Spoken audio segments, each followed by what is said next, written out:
আমরা সবসময় চাই যে আমরা একটা সুষম জনকল্যাণমুখী সার্বজনীন মানসম্মত শিক্ষা ব্যবস্থা করতে চাই।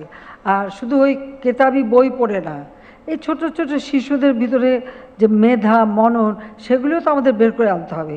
মাত্র ৪৫% ছিল আমাদের সাক্ষরতার হার। আমরা একই দিকে যেমন প্রত্যেকটা জেলাকে নিরক্ষরতা মুক্ত করবার একটা কর্মসূচি হাতে নিই, কিন্তু আমাদের দুর্ভাগ্য হলো যে ৫ বছর পরে যখন আবার ২০০৯ সালে সরকার আসি, তখন দেখলাম যে আমাদের সাক্ষরতার হার আবার ওই ৬৫.৫ থেকে কমে আবার সেই ৪৪-৪৫-এ নেমে গেছে। প্রত্যেক উপজেলায় একটা করে মিনি স্টেডিয়াম করে দিচ্ছি।